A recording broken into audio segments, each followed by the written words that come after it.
7. Antes de que cualquiera de ellos pudiera siquiera empezar a caer en la cuenta de que el K había cambiado sus planes, el K había obrado su voluntad, aunque al principio parecía que no iba a ocurrir nada. Los manis que Henchik había escogido como remitentes, 6 ancianos además de Cantab, habían formado un semicírculo detrás de la puerta y a ambos lados de la misma. Eddie cogió a Cantab de la mano y entrelazó sus dedos con los del mani.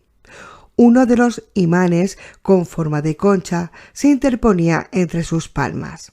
Eddie sentía vibrar el objeto como si estuviera vivo. Supuso que así era. Callahan le cogió la otra mano y la apretó con fuerza. Al otro lado de la puerta, Roland agarró a Henchik de la mano y agitó así la cadena de la plomada mani que tenía entre los dedos. En ese momento el círculo estaba completo, salvo por el lugar justo delante de la puerta. Jake respiró hondamente, miró alrededor. Detrás de Cantab vio a Acho sentado contra la pared de la cueva a unos 3 metros de distancia y asintió con la cabeza. «Acho, quédate ahí, volveré», le transmitió Jake y se colocó en su sitio. Cogió a Callahan de la mano derecha, vaciló y a continuación cogió a Roland de la mano izquierda. El zumbido volvió a empezar de inmediato. La plomada Brani empezó a moverse. Esta vez no describía arcos, sino un pequeño y estrecho círculo. La puerta se iluminó y se hizo más presente. Jake lo vio con sus propios ojos. Las líneas y los círculos de los jeroglíficos que representaban la palabra ignota se dibujaban con mayor claridad.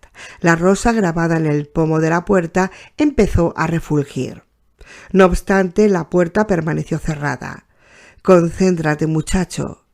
Era la voz de Henchik, que resonaba con tanta fuerza en la cabeza de Jake que parecía como si la fuera a reventar el cerebro. Jake agachó la cabeza y miró al pomo de la puerta. Vio la rosa, la vio con gran claridad. Se la imaginó girando a medida que movía el pomo en que estaba grabada. No hacía tanto tiempo había estado obsesionado con las puertas y ese otro mundo. El mundo medio. Que sabía que debía estar tras una de ellas. Tenía la sensación de estar volviendo a todo aquello. Se imaginó todas las puertas que había visto en su vida: puertas de dormitorios, puertas de aseos, puertas de cocinas, puertas de armarios, puertas de boleras, puertas de guardarropías, puertas de salas de cine, puertas de restaurantes, puertas con la indicación «prohibida la entrada», puertas con la indicación «solo personal autorizado», puertas de neveras, sí, incluso esas, y contempló cómo se abrían todas a la vez. «Ábrete», pensó, mirando hacia la puerta, sintiéndose tontamente como el principito árabe de un cuento antiguo. «Ábrete, sésamo. Ábrete, yo te lo ordeno». Desde lo más profundo de la cueva, las voces empezaron a murmurar. Una vez más, se oyó un ruido convulso de viento, el sordo estallido de algo cayendo. El suelo de la cueva tembló bajo sus pies, como si se produjera otro terremoto. Jake no le dio importancia. La sensación de la fuerza vital en esa caverna era muy intensa. La sentía tirando de su piel, vibrando en su nariz y en sus ojos, arrancándole los pelos de la cabellera. Pero la puerta seguía cerrada. Se agarró con más intensidad aún de las manos de Roland y del padre y se concentró en las puertas de los cuarteles de bomberos, en las puertas de las comisarías de policía, en la puerta del despacho del director de Piper, incluso en un libro de ciencia ficción que leyó en una ocasión titulado Puerta al verano. El olor de la cueva, a moho penetrante, huesos arcaicos y aires terremotos, pareció de pronto muy intenso. Jake sintió un ramalazo único y exuberante de seguridad. Ocurrirá ahora, sé que ocurrirá, aunque la puerta siguió cerrada, y en ese momento percibió el olor de algo más, no de la cueva, sino del suave perfume metálico de su propio sudor corriéndole por la cara. Henchik, no funciona, no creo que pueda. No, todavía no. Y no volváis a pensar que tenéis que hacerlo solo. Muchacho, busca algo entre tú y la puerta, algo como un gancho o una espina. Al tiempo que hablaba, Henchik hizo un gesto al mani que encabezaba la fila de refuerzos. Gedrón, ven aquí. Zoni, agarra a Gedrón por los hombros. Luis, agarra a Zoni de la misma forma. Lo mismo los dos de atrás. Hacedlo. La fila avanzó arrastrando los pies. Acho ladró sin convicción. Siéntelo, muchacho, busca ese gancho. Está entre tú y la puerta, búscalo. Jake lanzó su mente a la búsqueda al tiempo que su imaginación se inundaba de pronto de una poderosa y tremenda viveza que superaba al más nítido de los sueños. Vio la Quinta Avenida entre la 48 y la 60, las 12 manzanas en las que desaparece mi paga extra de Navidad cada mes de enero. Solía refunfuñar su padre. Vio todas las puertas a ambos lados de la calle abrirse a la vez. Fendi, Tiffany, Bergdorf Goldman, Cartier, Doubleday, Books, el Hotel Sherry Netherland. Vio un pasillo interminable con el suelo recubierto con linóleo marrón y supo que se trataba del Pentágono. Vio una serie de puertas, por lo menos 1000, abriéndose a la vez y provocando una corriente de viento huracanado. Aun así, la puerta que estaba delante de Jake, la única que importaba, seguía sin abrirse. Sí, pero... La puerta traqueteaba en el marco. Jake podía oírlo. «Vamos, muchacho», exclamó Eddie. Las palabras salieron entre sus dientes apretados. «Si no puedes abrirla, derríbala de una puta vez». «Ayudadme», gritó Jake. «Ayudadme, maldita sea, ayudadme todos». La fuerza que había en la cueva se duplicó. Era como si el zumbido estuviera vibrando en los huesos del cráneo de Jake. Le castañeaban los dientes, le caía el sudor por los ojos y le nublaba la vista. Vio a dos Henchik asintiendo a alguien que se encontraba detrás de él. Gedrón. Y detrás de Gedrón, Zoni, y detrás de Zoni todos los demás, que formaban una fila que salía de la cueva y descendía 9 metros por la senda. «Preparaos, muchachos», ordenó Henchik. Gedrón metió la mano por debajo de la camisa de Jake y lo sujetó por la cinturilla de los pantalones tejanos. Jake sintió que lo empujaban en un lugar de tirar de él. Hubo algo en su cabeza que salió disparado hacia adelante y durante un instante vio que todas las puertas de miles y miles de mundos abriéndose de par en par y generando una corriente de aire tan intensa que prácticamente podría haber apagado el sol de un soplido. Entonces algo detuvo su avance. Había algo justo delante de la puerta. «El gancho, es el gancho». Se dejó caer sobre él como si su mente y su fuerza vital fueran una especie de lazo. Al mismo tiempo sintió que Gedrón y los demás tiraban de él hacia atrás. El dolor fue inmediato, enorme. Era como si lo desgarrara, y entonces empezó la sensación de que lo estaban vaciando.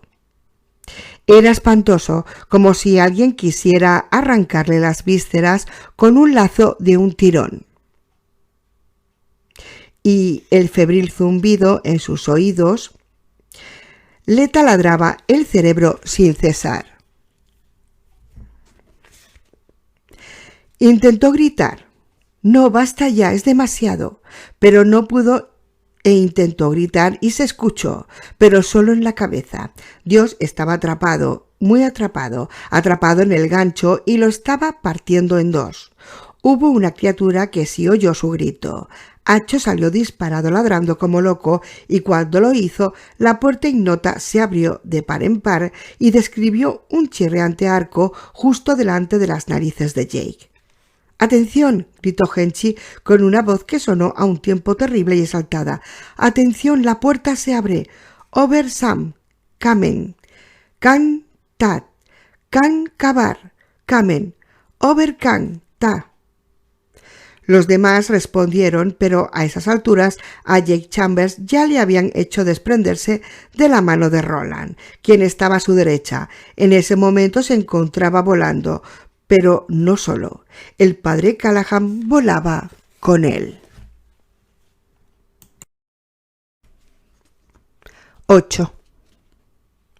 Eddie tuvo el tiempo justo de oír Nueva York, de oler Nueva York y darse cuenta de lo que estaba ocurriendo. En cierta forma, eso era lo que convertía en algo tan espantoso. Era capaz de apreciar que todo iba condenadamente al contrario de como había esperado, pero era incapaz de hacer nada al respecto.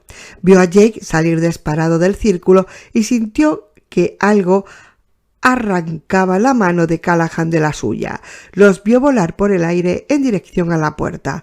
En realidad, rizaron el rizo en pareja, como un par de putos acróbatas. Algo peludo y que ladraba como un cabrón le pasó junto a la cabeza. Era Acho, describiendo giros vertiginosos, con las orejas echadas hacia atrás y con los ojos que parecía que se le iban a salir de las cuencas. Y había más. Eddie fue consciente de que le soltaba la mano a Cantab y de que salía disparado hacia la puerta, su ciudad y, en cierta forma, su esposa embarazada y extraviada. Fue consciente, muy consciente, de la mano invisible que tiraba de él hacia atrás y de la voz que habló, pero no con palabras. Lo que Eddie oyó fue mucho más terrible de lo que pudiera haber sido cualquier vocablo. Con las palabras se podía discutir. Aquello no fue más que una negación inarticulada y, por lo que él sabía, procedía de la mismísima Torre Oscura. Jake y Callahan salieron disparados, como las balas de una pistola, disparados hacia la oscuridad llena de exóticos ruidos de bocinas y el tráfico de la hora punta. En la distancia, aunque con claridad, como las voces que se oyen en los sueños, Eddie oyó una voz apremiante, estridente, extasiada, machacando su mensaje. «Canta Dios, tronco, sí señor, canta Dios en la Segunda Avenida, canta Dios en la Avenida B, canta Dios en el Bronx. Yo canto a Dios, yo canto a la bomba de Dios, canto a Dios». Era la voz del chiflado neoyorquino más auténtico que Eddie había oído jamás, y eso le estremeció. Vio a Acho pasar como una exhalación por la puerta, como un periódico lanzado a la calle, tras la estela de un coche que iba a toda velocidad. Y entonces la puerta se cerró de golpe, con tan rapidez y tanta fuerza que tuvo que achinar los ojos para protegerse del viento que le golpeó la cara. Un viento impregnado del polvillo de los huesos de la maldita cueva. Antes de que pudiera gritar de rabia, la puerta volvió a abrirse de golpe. Esta vez quedó maravillado por la luz dorada del sol cargada de trinos. Olió a pino y oyó el petardeo lejano de algo que parecía un enorme camión. Entonces fue absorbido por aquella claridad, sin poder gritar que aquello era una puta mierda, que todo estaba al rey. Pero algo chocó contra uno de los costados de la cabeza de Eddie. Durante un breve instante fue totalmente consciente de su paso entre los mundos. Luego se produjo un disparo y luego el asesinato. Estrofa. Con mala ven Q, con el viento pasas tú, donde sople el K irás, tú no puedes hacer más. Respuesta. Con mala ven 2, tú no puedes hacer más, donde sople el K irás, porque tú no puedes hacer más. Trudy y Mía. Tercera estrofa. 1. Hasta el 1 de junio de 1999, Trudy Damascus era la típica mujer tozuda que iba diciendo que la mayoría de los ovnis eran globos aerostáticos y los que no seguramente eran invenciones de la gente que quería salir en televisión, que la Sábana Santa de Turín era un timo de algún tío del siglo XIV. Y que los fantasmas, incluido el de Jacob Marley, el espectral socio del señor Scrooge, eran o bien las percepciones de enfermos mentales o el resultado de un empacho. Era tozuda y se enorgullecía de serlo, y no tenía nada ni remotamente espiritual en mente mientras iba caminando por la Segunda Avenida hacia su trabajo, una empresa contable llamada Gutenberg. Fur and Paddle, con su bolsa de tela y el bolso al hombro. Uno de los clientes del GFIP, una cadena de jugueterías llamada Kids Play, debía a la empresa un montón de dinero. El hecho de que también estuvieran a punto de pillar a la cadena de comidas Chapter 11 era como el premio gordo para Trudy. Quería esos $211,19 y se había pasado gran parte de su hora para comer en uno de los reservados del fondo de Dennis Waffles and Pancakes, que había sido Chiu Chiu Mamas hasta 1994, rumiando la forma de conseguirlos. Durante los 2 últimos años había dado varios pasos hacia el objetivo de cambiar Gutenberg. Fur and Paddle por Gutenberg. Furt, Paddle and Damascus. Obligar a Kids Play a aflojar la pasta sería un nuevo paso, una zancada en esa dirección. Así que al cruzar la calle 46 en dirección al gigantesco rascacielos de cristal opaco que en ese momento se elevaba en la esquina de la zona norte de la segunda con la 46, donde una vez hubo cierta charcutería y luego un solar vacío, Trudy no estaba pensando ni en dioses, ni en fantasmas, ni en visitas de un mundo espiritual. Estaba pensando en Richard Goldman, el cabrón de director ejecutivo de cierta empresa y juguetera, y en cómo... Sin embargo, ese fue el instante en que la vida de Trudy cambió. A las 13:19 del mediodía, según el horario de la costa este, acababa de doblar la esquina de la calle que daba al centro de la ciudad. De hecho, la estaba pisando. Y de pronto apareció delante de ella una mujer en la acera, una mujer afroamericana con los ojos abiertos como platos. No es que anduvieran escasos de mujeres negras en Nueva York, y Dios sabe que había un porcentaje bastante grande con los ojos abiertos como platos, pero Trudy jamás había visto a una de ellas surgir directamente de la nada, que fue como apareció aquella. Y había algo más, algo incluso más increíble.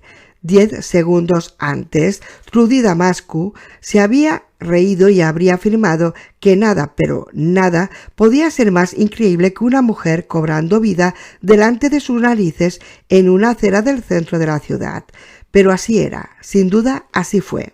Y en ese instante supo cómo debían de sentirse todas esas personas que decían haber visto platillos volantes, pero no decir fantasmas envueltos en ruidosas cadenas, cómo debían de sentirse cada vez más frustrados por el arraigado descreimiento de personas como, la que había sido Trudy Damascus a las 13:18 del mediodía. Y ese día de junio, la persona de la que se había despedido para siempre en la acera quedaba al centro de la ciudad de la calle 46. Por mucho que le dijeras a la gente, ¿no lo entendéis? Ha sucedido de verdad. Les entraría por un oído y les saldría por el otro. Dirían cosas como, bueno, a lo mejor apareció detrás de una parada de autobús, y no te diste cuenta, o seguramente salió de una de esas tiendecitas y no la viste. Por mucho que le dijeras que no había ninguna parada de autobús en la parte que da al centro de la ciudad, de la segunda con la 46, o en la que da al norte, para el caso, no serviría de nada. Por mucho que les dijeras que no había tiendecitas en esa zona, no desde que se levantó el edificio que se encontraba en el número 2 de la plaza Dan Hammarskjöld. Eso tampoco serviría de nada.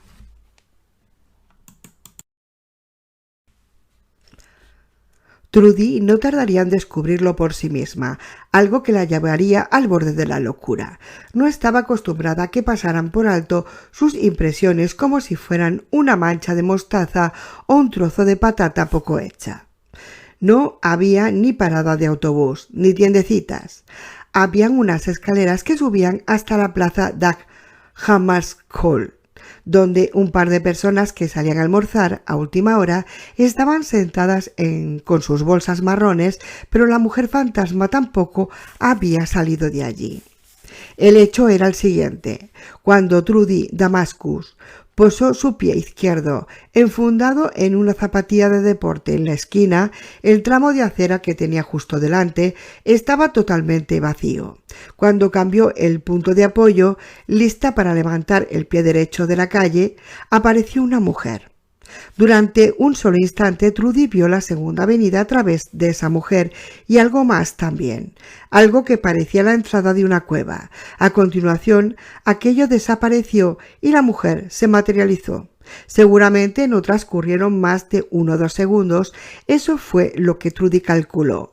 Más adelante se le vendría a la cabeza la expresión en un abrir y cerrar de ojos y deseó haberlos mantenido cerrados porque lo que vio no fue solo la materialización. A la mujer negra le salieron unas piernas delante de las mismísimas narices de Trudy Damascus. Eso es, le salieron unas piernas. A la capacidad de observación de Trudy no le pasaba nada, ni más adelante contaría a la gente, cada vez eran menos quienes querían escucharla, que cada uno de los detalles de aquel breve encuentro se había quedado grabado en su memoria como un tatuaje. La aparición medía algo más de 1,20 m. Trudy pensó que era algo bajita, comparada con la mujer media, pero seguramente no para una mujer cuyo cuerpo acababa en las rodillas. La aparición llevaba una camisa blanca, manchada o bien de pintura marrón o de sangre seca, y tejanos. Los tejanos estaban llenos y torneados en los muslos, donde había piernas, pero por debajo de las rodillas se arrastraban por la acera como las pieles mudadas de extrañas serpientes azules. Entonces de pronto las piernas aparecieron de golpe. Parecía una verdadera locura el simple hecho de decirlo, pero Trudy vio cómo ocurrió. Al mismo tiempo la mujer empezó a dejar atrás su 1,20 m pasados de nada bajo la rodilla hasta alcanzar su altura de unos 70 y pico de toda ella. Era como ver un alucinante truco de película, solo que aquello no era una película, era la vida de Trudy. En el hombro izquierdo la aparición llevaba una bolsa forrada de tela que parecía hecha de cáñamo. Al parecer en ella transportaba una especie de platos o bandejas. De la mano derecha, cogida con fuerza, colgaba una bolsa roja con cierre de cuerda y de fondo rectangular, que se balanceaba delante y atrás. Trudy no pudo distinguir lo que ponía en uno de los laterales de la bolsa, pero creyó que en la parte decía «Medio mundo y pistas». Entonces la mujer cogió a Trudy por el brazo. «¿Qué llevas en esa bolsa?», preguntó. «¿Llevas zapatos?». Aquella pregunta hizo que Trudy mirase a los pies de la mujer negra y viera algo absolutamente increíble. Los pies de la mujer afroamericana eran blancos, tan blancos como los suyos. Trudy había oído hablar de gente que se quedaba sin habla. En ese momento le estaba pasando a ella. Se le pegó la lengua al paladar y no se le despegaba. Con todo, a su vista no le pasaba nada. Lo veía todo. Los pies blancos y más manchitas en el rostro de la mujer negra. Seguro que se trataba de sangre seca. Percibió el olor a sudor, como si materializase en la segunda avenida. De aquella forma solo pudiera ser el resultado de un tremendo esfuerzo. Si tiene zapatos, señora, será mejor que me los dé. No quiero matarla, pero tengo que reunirme con unos tipos que me ayudarán con mi chaval y no puedo hacerlo descalza.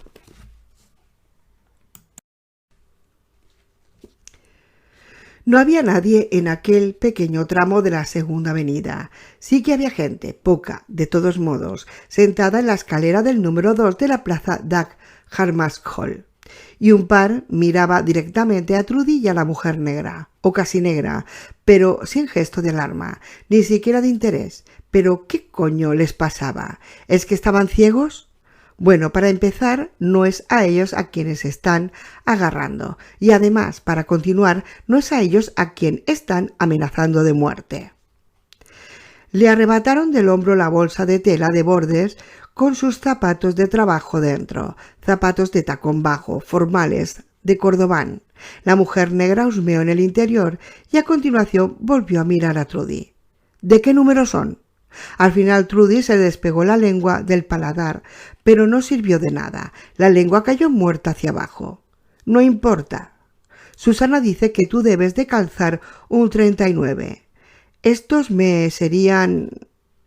De pronto fue como si el rostro de la aparición brillara. Levantó una mano, describiendo un desmañado arco con un puño igual de desmañado en el extremo, como si la mujer no tuviera demasiado control sobre la extremidad, y se golpeó a sí misma en la frente, justo en el entrecejo, y de pronto el rostro cambió. Trudy tenía el canal cómico Comedy Central en su abono básico de televisión por cable y había visto a humoristas especializados en fingir que cambiaban de rostro de la misma forma. Cuando la mujer negra volvió a hablar, su voz también había cambiado. En ese momento era la voz de una mujer culta y, Trudy lo habría jurado, la voz de una mujer asustada. «Ayúdeme», le suplicó. «Me llamo Susana Dean y yo, Dios mío, por Dios santo». Esta vez fue el dolor lo que crispó el rostro de la mujer y se dobló sobre sí misma cogiéndose el vientre. Miró hacia el suelo. Cuando volvió a levantar la vista, la primera había reaparecido, la que hablaba de matar por un par de zapatos. Dio un paso hacia atrás con sus pies descalzos, todavía con la bolsa de Trudy, con sus bonitos Ferragamo de tacón bajo y su ejemplar del New York Times en el interior. «Dios mío», exclamó, «eso sí que duele. Mamá, tienes que hacer que pare. No puede salir todavía, no aquí, en la calle, tiene que hacer que pare un rato». Trudy intentó levantar la voz y gritar para llamar a la policía, pero no le salió más que un pequeño y susurrante suspiro. La aparición le apuntó con el dedo. «Será mejor que te largues ahora mismo», le advirtió, «y si llamas a un agente de la ley o reúnes a la partida del sheriff, te buscaré y te cortaré los pechos». Cogió uno de los platos de la bolsa de cáñamo. Trudy observó que el canto curvado del plato era metálico y tan afilado como el cuchillo de un carnicero, y de pronto se descubrió luchando por no mearse en las bragas. «Te buscaré y te cortaré los pechos». Un canto como el que estaba contemplando seguramente podría hacerlo. ¡Zas! Una mastectomía al instante. «Por Dios bendito». «Que tenga buen día, señora», Trudy se oyó decir. Se sintió como alguien que intenta hablarle al dentista antes de la novocaína que haya dejado de hacer efecto. Que los zapatos le sean de provecho y los disfrute con salud. No es que la aparición tuviera un aspecto saludable, ni siquiera con las piernas y sus extravagantes pies blancos. Trudy caminó.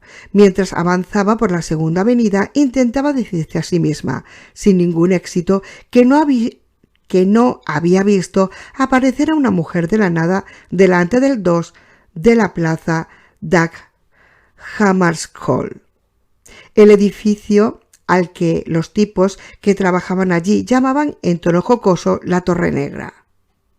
Intentó decirse a sí misma, de nuevo sin éxito alguno, que eso era lo que se merecía por comer roast beef y patatas fritas. Podía haber comido su clásica tortita con huevo.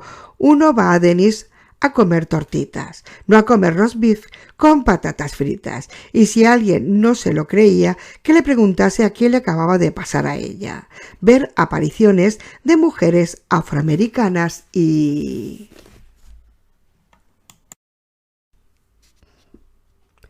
su bolsa de tela de Borders.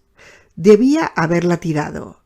Debía de tener más cabeza. Esperaba que la mujer fuera por ella en cualquier momento, chillando como una cazadora de cabezas de las junglas más oscuras y profundas de Papúa.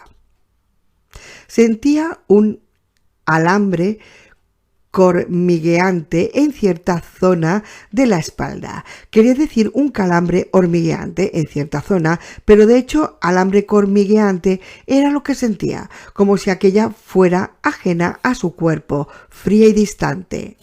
El lugar donde sabía que el plato de la mujer loca se adentraría, le bebería la sangre y se comería uno de sus riñones antes de detenerse aún cimbreante en la caliza viva de su columna vertebral. De algún modo sabía que lo oiría llegar. Haría un ruido sibilante, como el de la peonza de un niño, antes de que se clavara en ella y la sangre caliente saliera disparada y le empapara el trasero y la parte posterior de las piernas. No pudo evitarlo. Se le aflojó la vejiga, la orina se le escapó y la parte delantera de sus pantalones de sport, parte de un traje de Norma Kamali carísimo, se oscureció de forma angustiante. Estaba casi en la esquina de la segunda con la 45. Trudy, que jamás volvería a ser la mujer realista que una vez presumió ser, finalmente se vio capaz de detenerse y dar media vuelta. Ya no se sentía el alambre hormigueante, solo calor en la entrepierna. Y la mujer, la disparatada aparición, había desaparecido.